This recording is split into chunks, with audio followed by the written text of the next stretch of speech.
Because Donald Cerrone's cowboying up, and so are we. It's time for Verbal Tap, the show that proves fighting way easier from outside the cage.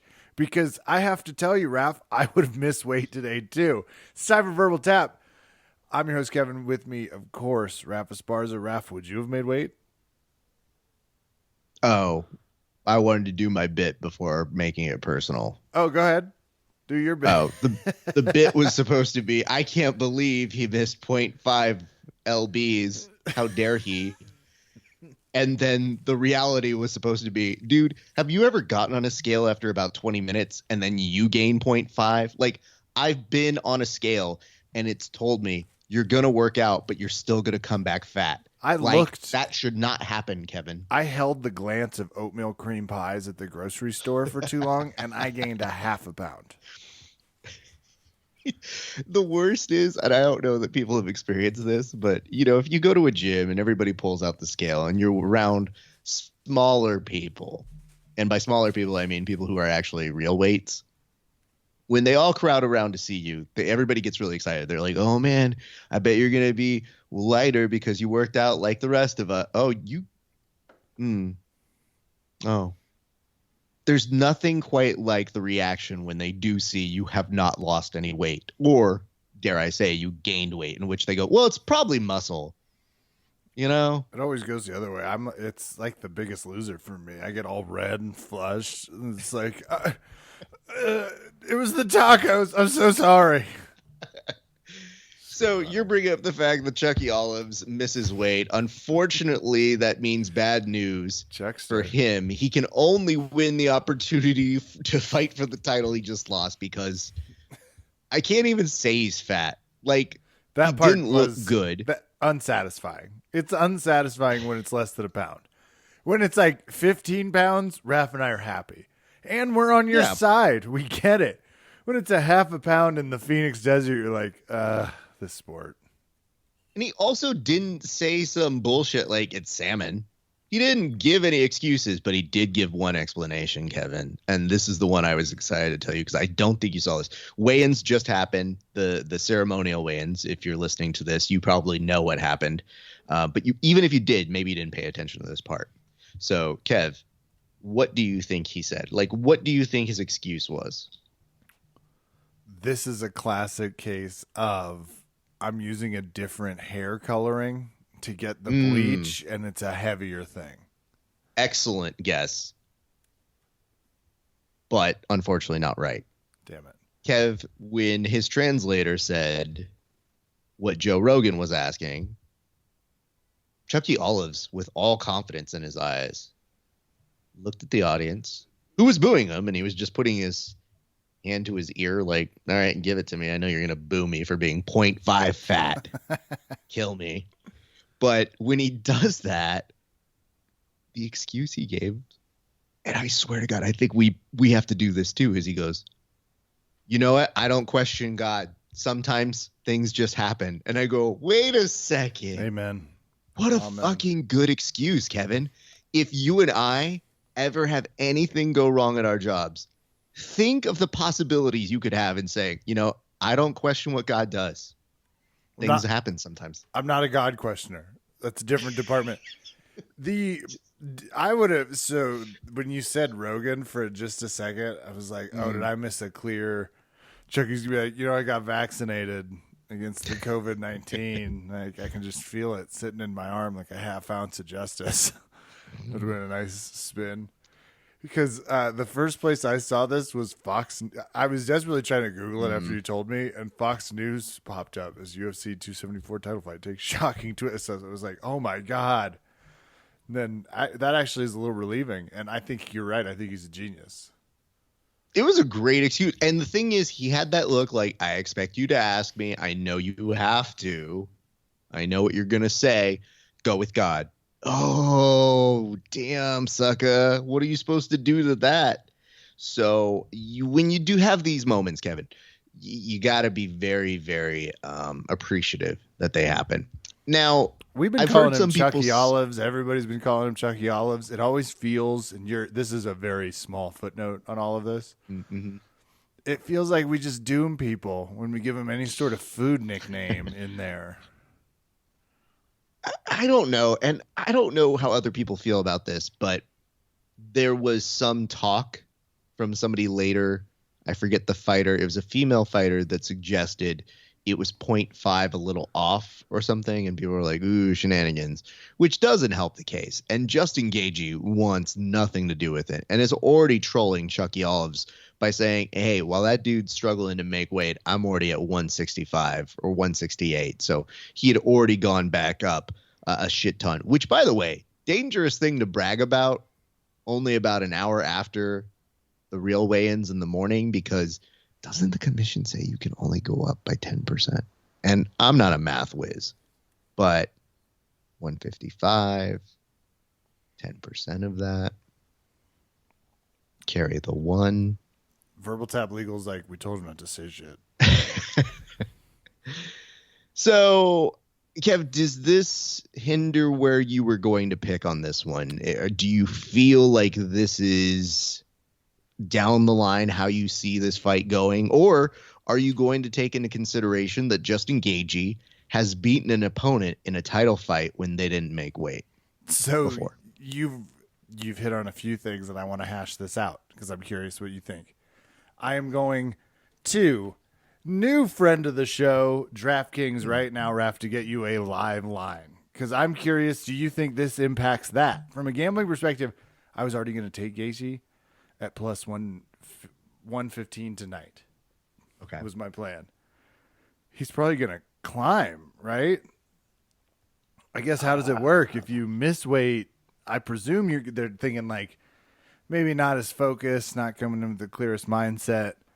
And no, I'm wrong. It's Justin Gaethje plus 120 right now. Chucky Olives minus 140.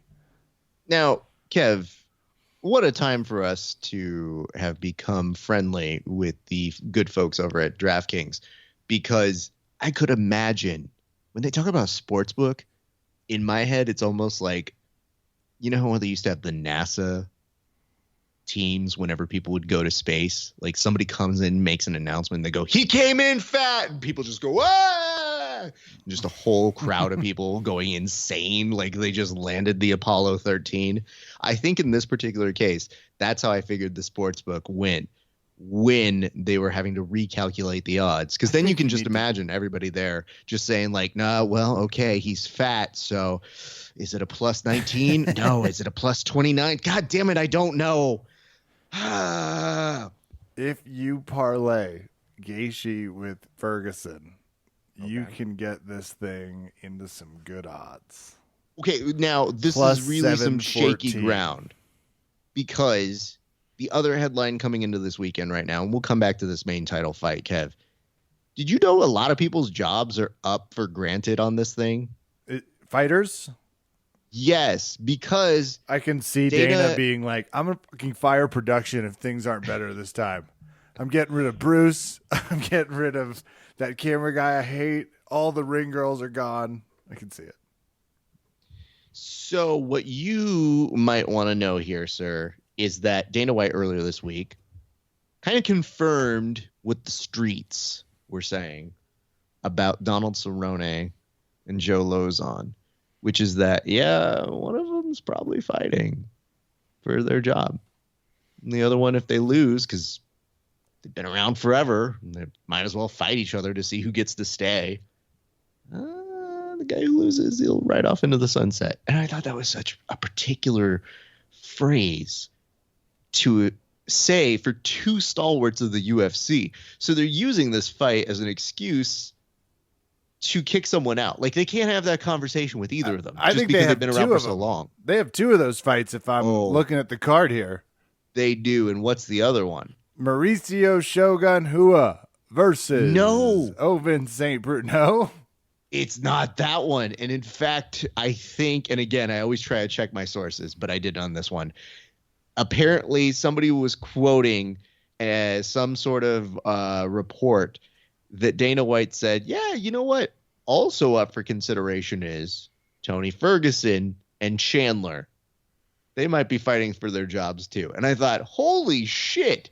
Where is the marketing team when you need them to be like, okay, let's make a fight card out of that, you idiots.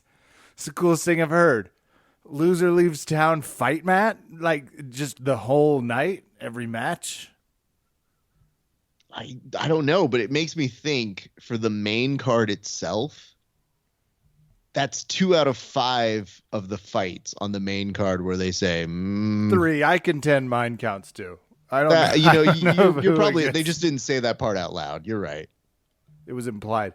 There's a lot being fought for then because Carla Esparza is getting married right after, which hopefully she's keeping that last name for personal reasons of the podcast. Fair. Could really impact her fight record if she changes away from Esparza. From OSP, Raph, can you just imagine for a second if that was it? Mike Goldberg hosts, lose and you're done. It's just a fun night of fights. I'm in. That sounds great. 5 fights, 10 fighters, 5 are not going to get a contract in the UFC. It does sound like a great premise for a reality show that the UFC would not know how to produce. But imagine a host coming out to say, all right, 10 of you are fighting, but only 5 of you will stay.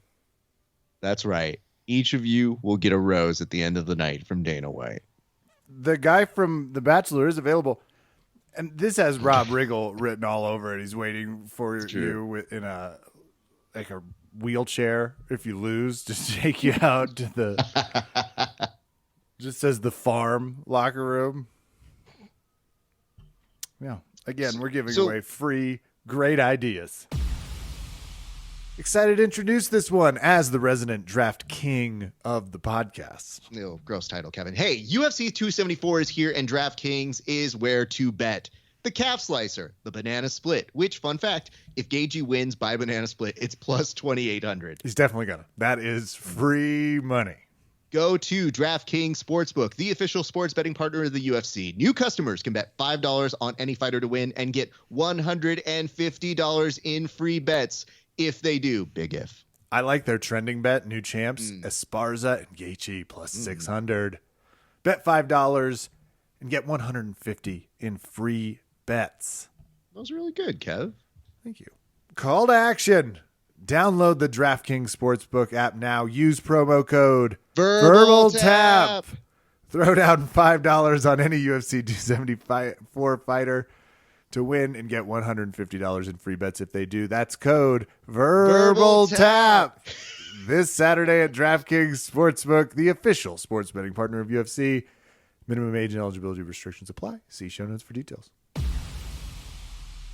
Let's return back to the original main event. So I got Gaethje. You do have Gaethje now. Did you have Gaethje going in before? Yes, I did. Why? Momentum.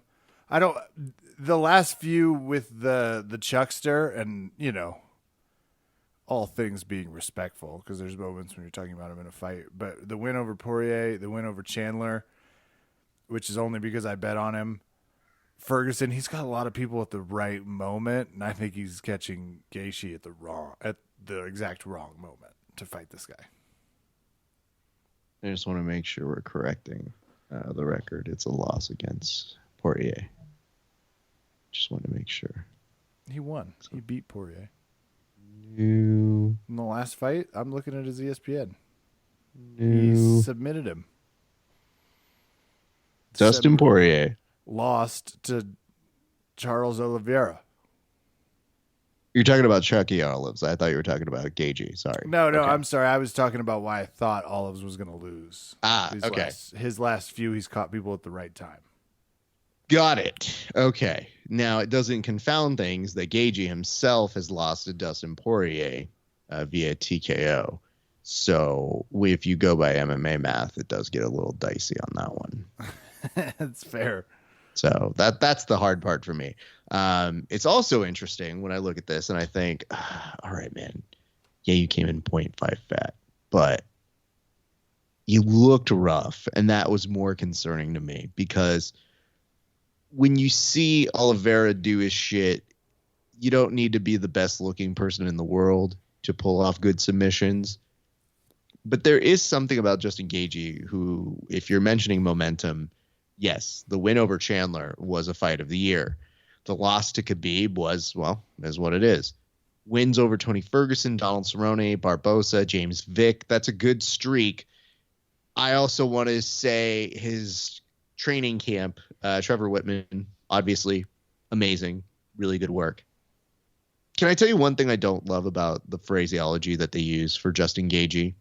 What phraseology? They say things like, Justin doesn't care about his body. He'll basically burn 2 bridges before he ever loses. He doesn't care. He'll throw himself into the fire. And I'm always like, okay, that's cool. We need a term for that when they go Western. When they're just like, this is a guy that will die and then come back to life to fight you. You're like, all right. Because I always think, yeah, obviously he's a great fighter, so we're not trying to discount that in any way. But every time they try and sell you on, you know what, he rolls with no regard for himself, I always think maybe he should. That's not the guy I necessarily want to root for, if I'm being honest. Just that trying to sell me on it, makes me want to go for Chucky Olives. Then I see Chucky Olives struggling, not looking great. And then I think to myself, I don't know, what is he going to look like tomorrow? Because he actually didn't look as bad when he was able to eat and come back for the ceremonial weigh-ins just about an hour ago. So hard to say. I think you do have to go with Justin Gaethje. I think that is the smart money right now, just because, I don't know. The one thing that you would think is you could beat him up maybe mentally, or you can beat him at that kind of a game. It's a tough one. So if Chucky pulls it off, hats to him, dude. That's going to be a lot to overcome. So there is that. Next fight, though, I do want to ask you, because looking at the way this goes, Rose Namajunas, Carla Esparza, are we conflicted? Are we going for Thug Rose, or are we keeping the namesake going here? Because I don't know how I feel about this one. Our good friend, Dan Tom, was making the argument that Carla Esparza, she's got a case that she could win with. I hope that case arrives, because Thug Rose is going to be very difficult to beat. She's been amazing. She looks like she has that extra FU gear right now that the champ has when they've lost it and get it back, and they're like, all right, now I know what it takes to hold on to it. So I see this. I don't know. I was trying to tuck myself into plus 180 Carlos Esparza and was unable to. I have to agree with you. I think Thug Rose I think she's in good place. I think she's going to pull off some stuff. I had one more bit I wanted to bring up, and this is a meme based off of the main event. I'm so sorry I didn't say this earlier. Did you know that Chucky Olives has been stripped of the title? Do you have this in memory anywhere, that somebody gets stripped because fat? No, I actually was a little surprised. I expected to see, came in with a whiskey bottle, yelled, fuck your weight class. But then I saw a half pound and was like, wait, he already got stripped of the title? Wow. Yeah, and I'm trying to think of another scenario in which this has happened, or usually it's the title where they're both fighting for it and they don't have it, so it's no big deal. But they're like, he's going to be the champion right until he enters the cage. And this made me think, Kevin, why wouldn't you just say he's stripped of it because he lost the weight? Just have him give the belt now. If you say that he is champion until he enters the cage tomorrow, what message are we sending to people who want to abuse the system and want to come in fat? I think that's a very soft stance. And more importantly, if he is the title holder until he gets to the cage, what if he just doesn't get in the cage? Has anybody thought of that? Future belts, just make them tight enough to where you can't gain any weight. So you go to put it on, and if it doesn't clasp, it's gone. It falls to the floor. Everybody makes a noise. It's like, oh, he's no longer the champion. He's fat. And think about this. Why would you make him wait all that time to give you the belt? Unless you put that on TV, I don't care if he's champ or not, because in my head, not champ anymore if you say not champ. But when they say, the press release reads, he will be champion until he enters the cage, at which point he will vacate the title. Okay, y'all better show us that. Don't just say that's what it is. Then he has to come in with the belt, leaving in his hand Lamborghini. it back to Dana White, give it to Dana White, bow or do some bullshit. Dana has to look solemn, do a school teacher sort of, not again, you better not. And then he enters the cage. I think that's the only way to do it if you put out a press release this stupid. I love it. I wish Dana had made him go back in his dressing room and get it after the missed weight. Go fucking get it. Bring it to me. Bring your belt to me. Bring your belt to me, you fucking fat dummy. But if they were like, you enter the cage, you vacate the belt until then it's yours, you'd see me leaving Phoenix at 120 miles per hour towards Colorado. Can't take my belt if I leave. I would tease it. It would be me going, coming in the no, I'm not. Still champion. They'd be like, you know what? Fat people, and that applies to a lot of people who watch MMA. Let's be real. You should be on my side. This is about fat rights. They're stripping me of my title because it came in 0.5 over. Sizist. Rude. It's rude. Let's go to the third fight because apparently we have to. Can I, before I ask you who's winning this, can I express why this fight also gives me a little bit of unease? Yes. Okay. Both of these gentlemen say absolute nonsense in their post-fight interviews. So Michael Chandler likes to kind of say inspirational nonsense that really is nothing. It's usually very, very vapid sort of believe in yourself and get out there and do it in America and let's go. And yeah. And I go, what kind of world vomit salad is this of inspiration? And people eat it up. So sure. Okay. So they asked him, they're like, have you prepped any statements that you want to say if you end up winning? And he goes, I've been thinking about it all day. I woke up one night and I just wrote it down because the inspiration, it flows through me. And I go, I don't want him to win. No, I don't want that in my life. And then I thought of the alternate and I go, if Ferguson wins, it will be equally incomprehensible. Shit. How about neither of them win and neither of them are allowed to give a speech? Is there a bonus point for if we can predict which fighter brings up the Supreme Court? I feel like that's the odds-on favorite. Yeah, I don't know. So I'll take your feeling on this one. Oh, I actually don't understand the odds on this at all. Maybe it's because Ferguson, a little banged up, getting older, but that I don't understand. He is heavily underdogged, and I think Ferguson's going to win the fight. Michael Chandler, if he wins this one, fine. I'll forgive him for his past bullshit of costing me money. But I didn't understand why this one was, again, such a disparity. I understand why the next one is. I didn't understand why this one was. Yeah. I don't know that I want Tony Ferguson to stay fighting in any form. I don't know that I have a say in that. But Tony Ferguson looks like he's already eyeing the PFL. Like, that seems a little bit more his style. And even at the PFL, you think, like, man, Pettis is having a hard time. All these people have a hard time. You can't find easy places to fight these days. So, I don't know, man. It's just watching Tony Ferguson, even in the possibility of fighting right now, don't love it. And he got real salty that people were quoting back to him a phrase that he helped make famous, which was Dana White privilege. And he was saying, like, I don't like this Dana White privilege. Don't say that at me. Don't.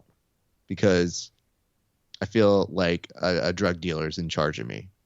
So he was alleging the fact that he thinks that Dana White is almost kind of a drug dealer for him when the way he's getting abused and et cetera, et cetera. And I thought, this is not good. I think he said he wants to box too. No, thank you. And I wish him well. I don't get excited to see him fight. And Chandler is always a problem. So if there is a creative Tony Ferguson out there that can supplement some of that pressure and some of that intensity that Chandler is known for bringing, all good. Sounds great, but I do not like his chances. You're a bit of a grouch about it. Well, listen, dude, this is weird. I don't want to see him fight anymore. There are certain people I don't need to see fight. Donald Cerrone has gotten so many free passes from us, but we have been on the contention of, hey, man, I don't think you should fight anymore. And he goes, I'll retire when I'm good and ready. And you go, okay. Well, you are in the middle of a 1, 2, 3, 4, 5 loss streak with 1 no contest because Nico Price poked your eye and then tested for marijuana. So, which no, will no longer be a problem. Apparently. Who was this fight originally? Did a fight get canceled and this get bumped up? I thought this was originally supposed to be a prelim. But... So I think it was supposed to be on a different card on like a UFC ESPN Plus sort of a thing. And then they just moved it to this one. So there's that. Jesus Christ, dude. I'm looking at the amount of losses from Donald Cerrone. It does make me sad because up until 2015, everything was fun. He had his resurgence. And then from 2017 on, it's hard to look at. And I don't love it. And he's already a legend. So there's not anything he needs to prove. But he's one of those people who probably goes, what else am I going to do? This is what I like doing. Well, for both of them, their official record has 16 losses. Yeah. So I guess 17th and you're out of here. OSP, let's briefly, I think OSP is going to destroy Rua. I guess, I don't know. Are you going to try and talk me into a 185-year-old Shogun? No. I mean, listen, dude. Shogun's in the same boat. If Shogun does some good shit, then let's call it a career, bro. You know, you don't need more. And actually, now that I'm looking at it, this is a goddamn rematch. He's 40. Sorry, I just had to look his age up real quick. OSP's 39. Why are we doing this fight again? Because we needed some real closure. This fight happened in November 2014. That's why I was like I said, am I getting too old for this? Do I not remember things? It felt like we've been here before. It felt like I was getting to grandpa age, and it's like, no, grandpa, you haven't been in this room before. And it's like, I swear I've seen OSP and Shogun before. Yeah, Rampage and Machida fight earlier in the night, hopefully on this card as well. They're both probably fighting in Bellator next weekend, so I'm probably just talking out of the wrong side. This might be the fight. It didn't qualify as loser leaves town because Dana's like, oh, they're both out of here. Are you kidding? No, this is just for fun. Yeah, well... Let's get to the fight of the night. Let's get to the one that I have a pitch for you real quick. Before Cerrone and Lauzon take the cage, especially now that Chikalovs came in and Gaethje gets to... Out of respect, should they be like, we're going to go first. We'll take the opener. We're not going to ask anybody else to bump or change. We're going to move Cerrone and Lauzon to the top. Cerrone, you're going to love it. They're going to get that one last due. We're going to convince them both afterwards that they need to please stop fighting after this many years. What are your thoughts on that? I like it. Gets him out early. You know, Donald Cerrone's probably got to put his kid to bed. Joe Lauzon. I don't really have too many jokes for it. This does the opposite. This moves them to the Olives Gaethje main spot. I don't know, man. I don't want them to be... I just want to treat them with respect. I just want to see this fight. It's a good card. I'll say that. I do enjoy the main card. I do like the players that are involved there. I think there's just a lot happening that I go, am I going to be sad tomorrow?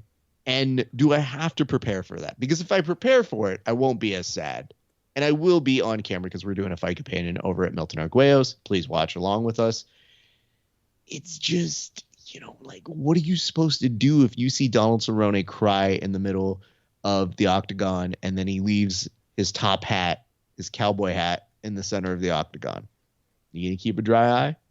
And then if he wins, does he bring his child back into there and Simba him again?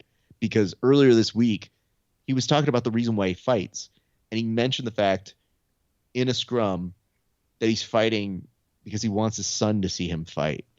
And I think, okay, that's something that I understand means something to him, but also, hey man, we're all going to have to watch that. And there's going to be a lot of dry eyes that are suddenly going to go misty from fathers and sons. I wish as I watch that. It should have been a Father's Day fight. That's what this should have been. There you go. I wish I could talk him into the other way, become a history teacher now. So your son just raises thinking you're just wealthy history teacher. Then it's like, why don't you, this is all we do. And he's like, you never let me live. And it's like, I've lived. And then there's sports movie. It's like, I was a UFC champion. It's like, what? Are you kidding me? Right. But sadly, I guess that's probably not living. There's probably some memorabilia. It's actually a really good premise for a movie. Dad beat GSP? That's true. Kevin James is trying out again. This time he doesn't have to do any MMA in the role. We promise. He doesn't have to do anything. It's just pictures of him superimposed. Rest of these fights, anybody you want to call out? Because it is, you got some Trinaldo. They really saved a lot of it. Danny Roberts. You got Matt Schnell. If you want to make some money, he's supposed to get beat up by Mr. Roy Val. And then I still love the DraftKings, the Brazilian Queens. So check that one out.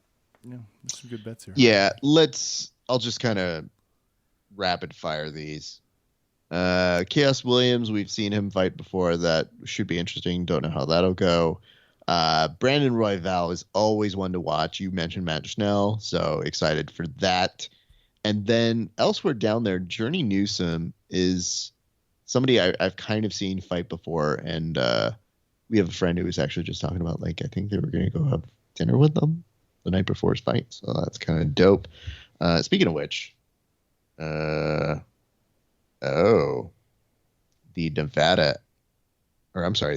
Arizona Boxing and MMA Commission just released a statement. Would you like me to read it? Please tell me it's about the scales. It is about the scales. Yes. It says, promoters are allowed to use the scale of their choice for the official weigh-ins as long as it's been deemed appropriately calibrated by Arizona Boxing and MMA Commission staff. Staff reviewed the official weigh-in scale to proper calibration and found no issues prior to and during the official weigh-in. Any scales used for any purpose other than weigh-ins, such as those that may be used for fighters to unofficially test their weight, are not calibrated or inspected by the commission staff, as they are typically provided by the promoter, not the Arizona Boxing and MMA Commission. Kevin, what do you make of this?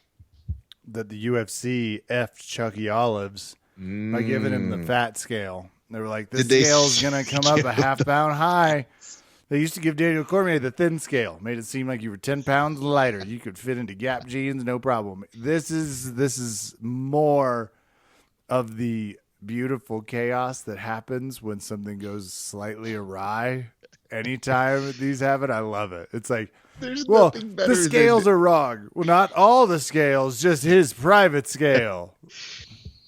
With the same gusto of Mr. Bird saying, release the hounds, you're accusing the UFC of saying, get the fat scale. Screw him over. He doesn't speak English. This'll show him. This is what happened to Johnny Hendricks. Put me on the record.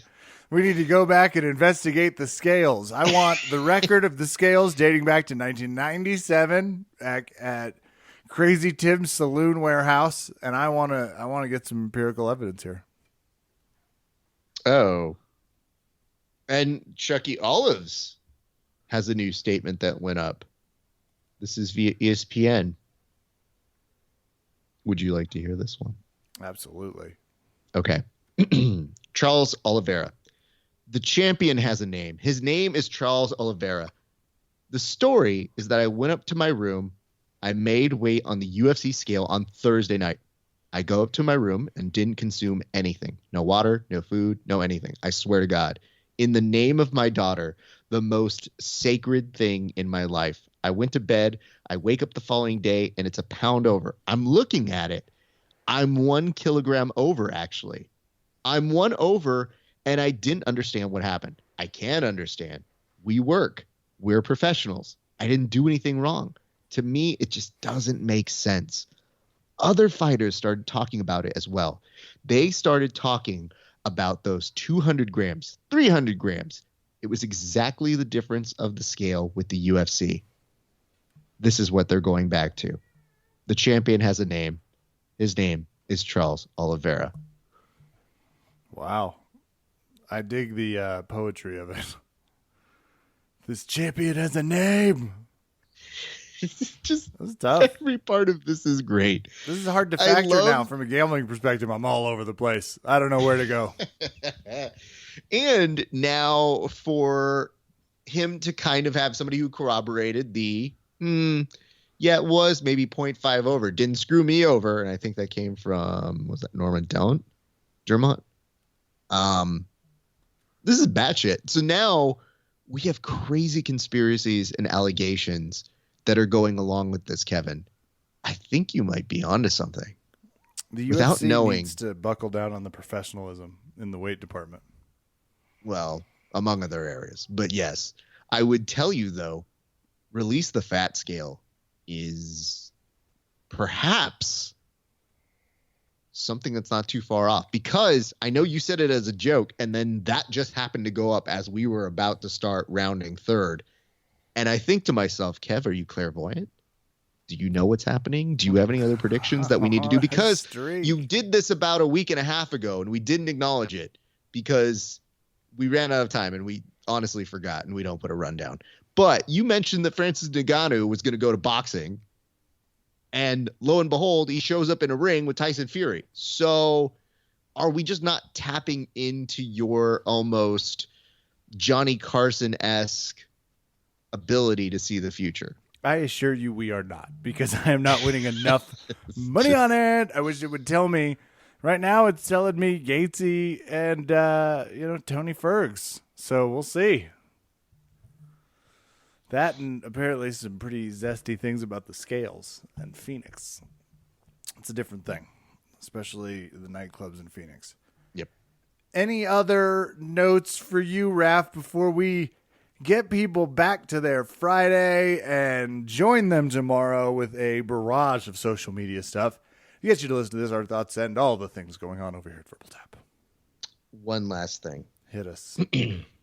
Somebody just won in Bellator, and they wanted to make a quick appearance. Absolutely. I'm not sure if you saw, but a friend of the show, Yoel Romero, just won in Bellator, and I can actually get you a highlight clip of how he won because it's a little goofy, I'm not going to lie, but it's one that you look at, and he was able to get a buzzer beater in. So I think the fact that we can get him on the line like this, it bodes well for our ability to book, especially on weeks where that is weird. But I feel like this is something you might want to talk to him about. So I'm told that I have to get off in order for you to have the phone line. So I will do that. And if you want to go ahead and look at the video that I sent to you while talking to him, it'll explain everything. Yeah, I'm trying to figure out how to mute shit while you send it. And welcome, Yoel Romero, the spring of live podcasting. I didn't get to see the video because it's screamingly loud on the Instas. Yoel, what happened? You won. No, why you know? See my highlight. I don't know. Noise podcast. What happened? You don't have volume control on your cell phone? No. What happened? So I fight this guy in a very tough fight, and then I punch him, and he turn around, and I go, hey. I don't know if you know, but sometimes you say, hey. I did not know. Was that things score? happen. It's very scary, and then he died. Okay. So you won. You didn't win. You're going to have to help me out a little bit. No, I did win. Read between your line how I uncode right now with you to talk about win unless I win.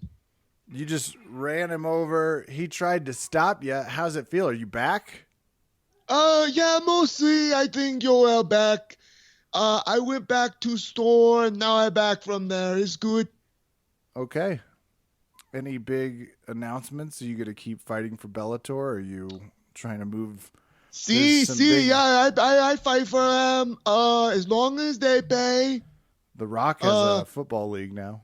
And then if they no look at me when I get test, wink, we okay. Yoel Romero, thank you for joining the podcast. Verbal Tap Bye, fans, everybody. I love you.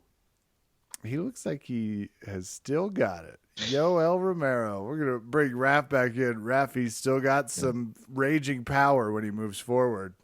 It's just, I love the rock'em sock'emness of his forward motion. And he remains very difficult to, understand still. But that's not his fault as much. I feel like that's just a barrier of his intensity. And I, for one, still think he should try out for that Rock Football League. But I get it. He's knocking people out. We're going to see him fight Rampage at some point in whatever bizarro world they're in over in Bellator. It's going to be amazing. Yep. We're going to be worried about Bellator's safety. There's also, I was thinking if anybody was going to put like a robot versus a man, it's coming up. Bellator, Yoel. It'll be very nice when they get those, what is that? The Boston artificial intelligence things that we always see when they like have a robot that can start walking upright and you go, I don't know that I like that. Boston, you guys can chill on that shit. Now we're fucked. That will do it for us here tonight at Verbal Tap. I'm Kevin. Thanks for listening. Good night, E. Goodbye. Don't forget Jesus. Don't forget. Oh, Jesus.